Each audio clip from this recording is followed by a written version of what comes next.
Hi guys, ఎలా ఉన్నారు? This is Krish. Welcome to my channel Krish competitive Adda. So ఈరోజు మన వీడియో వచ్చి కానిస్టేబుల్ ఎగ్జామ్ అనేది అయిపోయింది. సో మన యొక్క జర్నీ అనేది ఆల్మోస్ట్ కంప్లీట్ అయిపోయినట్టే, 3 years జర్నీ. సో తదుపరి కార్యాచరణ ఏంటి, తదుపరి మన యొక్క పని ఏంటి అన్న దాని గురించి ఈరోజు మాట్లాడాలనుకుంటున్నాను. సో అందుకే ఈ వీడియో చేస్తున్నాను. ఇంక లేట్ చేయకుండా మెయిన్ టాపిక్లోకి వెళ్ళిపోదాం. సో దానికంటే ముందు నేను ఎప్పటి నుంచో మీకు కృతజ్ఞతలు చెప్పాలనుకుంటున్నాను. సో ఎందుకంటే మన ఛానల్లో 10K సబ్స్క్రైబర్స్ని కంప్లీట్ చేసుకున్నది. సో ముందుగా మీ అందరికీ కూడా నా తరపున very very thank you so much for who are supporting me in last few years. So once again thank you so much, కృతజ్ఞతలు. సో దీనికి అంతా కృతజ్ఞతలు చెప్పాలంటే అవును. సో ఆల్మోస్ట్ మా ఇంటి పక్క వాళ్ళు కూడా నన్ను నమ్మరు. సో అలాంటి 10,000 మంది నన్ను నమ్మి నా వీడియో చూస్తున్నారంటే అది నాకు చాలా ఆనందమైన విషయం అది. So thank you so much. So ఇంకా వీడియోలోకి వెళ్ళిపోతే, సో తదుపరి కార్యాచరణ అవును. సో గత కొన్ని సంవత్సరాలుగా మనం ఒక ఎగ్జామ్ మీద టైం అనేది పెట్టాము, అదే కానిస్టేబుల్. మీ అందరికీ తెలిసిందే. సో మీరు నేను అందరం కూడా దాని మీద పెట్టాం. అవును, చాలామంది మనం బాగా రాసాం ఎగ్జామ్. ఎస్, చాలామంది మనం బాగా రాయలేదు. ఎస్, చాలామంది మనం మిస్టేక్ చేసాం. ఎస్, చాలామంది మనం ఒక తెలిసిన క్వశ్చన్లు 10 to 15 వరకు తెలిసిన క్వశ్చన్లు కూడా తప్పు పెట్టి బయటకు వచ్చి అర్రే ఈ 15 బిట్లు నాకు తెలుసు కానీ తప్పు పెట్టాను అనుకున్నాం. ఎస్, చాలామంది వేరే క్వశ్చన్ ఆన్సర్ టిక్ పెట్టి ఇక్కడ వేరేది బబుల్ చేశారు. ఎస్, అది కూడా నేను చేశాను. సో ఇలాగ చాలా రకాలు ఉన్నారు. సో అవన్నీ పక్కన పెడదాం, ఎందుకంటే గతం అయిపోయింది ఇంకా. సో ఇప్పుడు మనం ఏం చేయాలి? సో గతాన్ని మనం ఎలాగ మార్చలేము, అదేవిధంగా మనకు వచ్చిన మార్కుల్ని మనం మార్చలేము. అక్కడ ఏదైతే ఉన్నదో అదే రేపు రిజల్ట్ వస్తుంది. సో అది పక్కన పెడితే ఇప్పుడు మనం ఏం చేయాలి, నెక్స్ట్ మన స్టెప్ ఏంటి, దాని గురించి ఈరోజు మాట్లాడదాం. Yes, we did a mistake. మనం చాలా మిస్టేక్ చేస్తాం మనం ఎగ్జామ్ పేపర్లో బికాస్ ఆఫ్ హై ప్రెషర్ ఉండడం వల్ల. ఎందుకంటే ఇది చాలామందికి లాస్ట్ అటెంప్ట్ అయ్యి ఉండొచ్చు, లేకపోతే ఇది చాలామందికి లైఫ్ అయ్యి ఉండొచ్చు, దీని తర్వాత వాళ్ళకి ప్లాన్ బి లేకపోయి ఉండొచ్చు.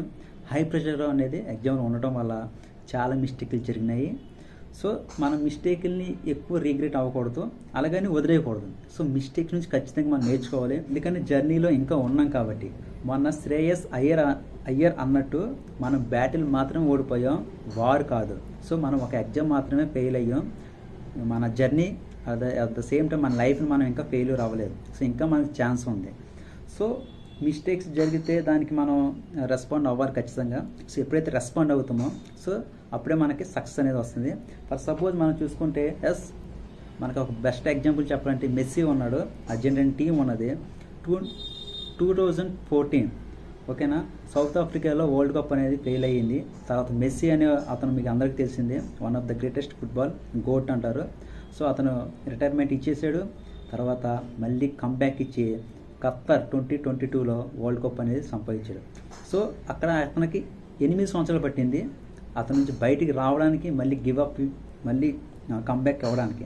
So at the same time రీసెంట్గా చూసుకుంటే ఇండియన్స్ ఆర్ రోహిత్ శర్మ 2023లో చివరి స్టెప్లో, మీరు ఎన్ని ఎగ్జామ్స్ రాసినా చివరి ఎగ్జామ్లు బాగా అయిపోతే అక్కడ అయిపోద్ది. అదేవిధంగా వరుసగా 10 మ్యాచ్లు గెలిచి కూడా చివరి మ్యాచ్లో ఓడిపోయాం మనం.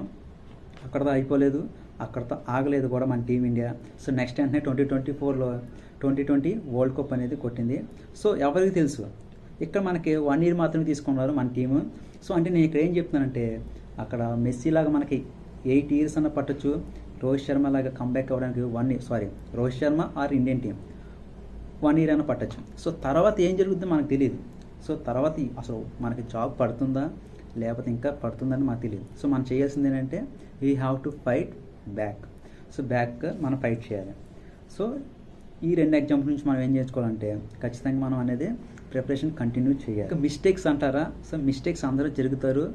ఈవెన్ ఇస్రో కూడా మిస్టేక్ వల్లే చంద్రయాన్ 2 అనేది ఫెయిల్ అయ్యాం, కానీ ఇస్రో అప్పటితో ఆగలేదు. You have to come back ఇచ్చింది. చంద్రయాన్ 3 అనేది సక్సెస్ఫుల్గా లాంచ్ చేసింది on south pole of earth.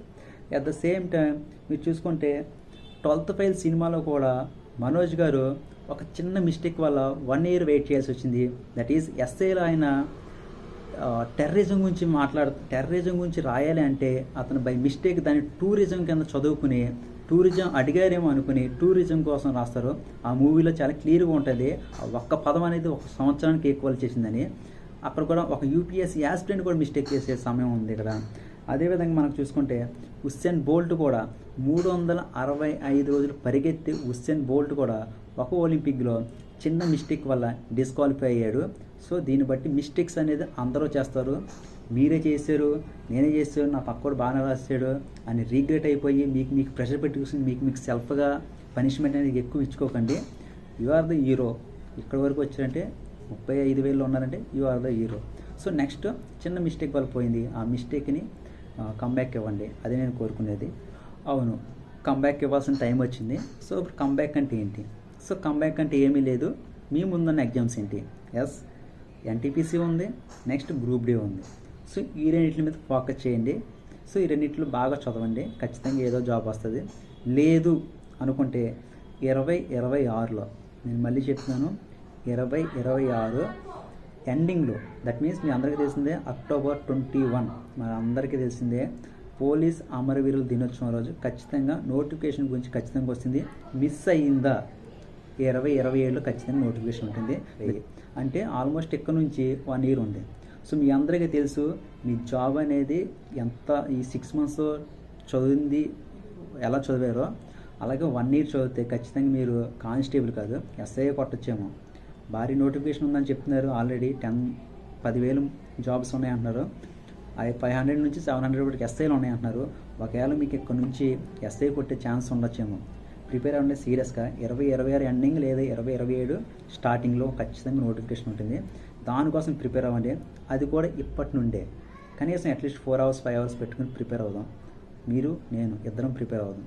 అప్పటికప్పుడు ప్రిపేర్ అయిపోయి 2-3 నెలలు ప్రిపేర్ అయిపోయి జాబ్ వచ్చేదంటే ఈరోజు ఏం జరిగిందో అదే జరుగుతుంది. సో సీరియస్గా ప్రిపేర్ అవుదాం. సో అది నెక్స్ట్. చివరగా ఒక చిన్న మాట, కటాఫ్ల గురించి ఎక్కువ ఆలోచించొద్దు. నేను ఆల్రెడీ పోస్ట్ పెట్టాను. కటాఫ్లు చాలామంది చాలా వీడియోలు చేశారు. వారి యొక్క ఫ్యాక్టర్స్ ఉంటాయి కదా, కొలమానాలు ఉంటాయి కదా, దాన్ని బట్టి వాళ్ళు కటాఫ్ చేస్తున్నారు. అది తప్పని నేను అనట్లేదు. అవును, కటాఫ్లో ఉన్న ఒక్కొక్కరికి ఒక అంచనా ఉంటుంది. కానీ అదే నిజమైన, అది నిజం కాదు. అది వన్ ఆఫ్ ద ఒక వే మాట, ఒక ప్రాబిలిటీ అది. అదే నిజం కాదు. సో కటాఫ్ల గురించి మీరు ఎక్కువ ఆలోచించవచ్చు. అది ఇన్స్టిట్యూట్ చెప్పినా లేకపోతే ఎవరన్నా బాగా సీనియర్ ఫ్యాకల్టీ చెప్పినా అది గుర్తుపెట్టుకోండి, అలా పక్కన పెట్టండి అంతే. ఎందుకంటే ఏ ఇద్దరు యూట్యూబర్లు సేమ్ కటాఫ్లు చెప్పలేరు. వాళ్ళ యొక్క కలమానాలు వేరు, వాళ్ళ యొక్క అనాలిసిస్ వేరు, వాళ్ళ యొక్క ఐడియాలజీ వేరు. సో అందుకే ఒక కటాఫ్లో మీకు మీ మార్క్స్ దాంట్లో ఉంటే అప్పుడు మీరేమనుకుంటారంటే మన మార్కులు మనకు ఉండే ఖచ్చితంగా జాబ్ వస్తుంది అని ఆ రోజంతా హ్యాపీగా ఉంటారు. వేరే యూట్యూబ్ ఛానల్ మళ్ళీ పేరు ఏదో ఛానల్ వాళ్ళు వేరే ఎక్కువ మార్కులు పెట్టారనుకోండి, అక్కడ మీ మార్క్స్ లేవనుకోండి, ఆ రోజంతా వీక్ అయిపోతారు. ఇంట్లో అమ్మతో కూడా సరిగ్గా మాట్లాడలేని పరిస్థితి వస్తుంది. సో మీరేం చేస్తారంటే కటాఫ్లు పట్టుకోకండి. సో ఇక్కడ ఏంటంటే ఎవరికి ఏమి తెలియదు. ఎందుకంటే ఇక్కడ తక్కువ మంది ఉన్నారు. పేపర్ కొందరేమో ఈజీగా ఉంది అంటున్నారు, కొందరు మోడరేట్ అంటున్నారు, కొందరు టఫ్ అంటున్నారు, ఒకరేమో 159 అంటున్నారు, కొందరేమో బాగా చదువులు కూడా 110 దగ్గర ఆగిపోయారు అక్కడ. సో ఇక్కడ ఏం జరుగుతుంది ఎవరికి తెలియదు. ఓకేనా? అసలు ఏ కేటగిరీ ఎంతమంది ఉన్నారో తెలియదు. సో ఇవన్నీ కూడా ఎవరికి తెలియదు. వాళ్ళు చెప్పేది ఏంటంటే లాస్ట్ ప్రీవియస్ అప్పుడు ఎన్ని ఉన్నాయి జాబ్స్, ఇప్పుడు ఎన్ని ఉన్నాయి, అప్పుడు ఎంతమంది కాంపిటీషను, ఇప్పుడు ఎంతమంది కాంపిటీషన్, అప్పుడు పేపర్ ఎంత ఈజీగా వచ్చి కష్టంగా వచ్చింది, ఇప్పుడు ఎంత ఈజీగా వచ్చింది. దీన్ని బట్టి ఏదో చెప్తారు. మేబీ వాళ్ళు చెప్పింది రైట్ అవ్వచ్చు కొన్ని సందర్భాల్లో, అలాగని అందరూ చెప్పింది రైట్ అవ్వదు. సో దాన్ని పక్కన పెట్టండి అంతే. ఈ రోజుకి ఇదే వీడియో. సో చివరిగా ఒక మాట, మనం గెలవడానికే ఉన్నాం, గెలిచి చూపిద్దాం, అంతవరకు కూడా పోరాడండి. సో అంతే. ఇది మోటివేషన్ కాదు. అదేవిధంగా ఇది బాగా రాయినందుకు సానుభూతి వీడియో కూడా కాదు. The reality, check the reality. అసలు రియాలిటీ ఏంటి, ఎందుకు ఫెయిల్ అయ్యాం మనం, వాట్ ఆర్ ద మిస్టేక్స్, ఆ మిస్టేక్స్ని ఎలాగా రెక్టిఫై చేసుకోవాలి, దాని గురించే మాట్లాడుతున్నాను నేను. అంతకుమించి ఏమి మీకు మోటివేషన్ కాదు, అట్ ద సేమ్ టైం సానుభూతి వీడియో కూడా కాదు ఇది. మనం పోరాడాల్సింది ఇంకా ఉంది, ఇక్కడితో ఎండ్ అవ్వలేదు అని చెప్పడానికి. Thank you so much for watching. At the same time 10K subscribers అందరికీ కూడా పేరున ధన్యవాదాలు.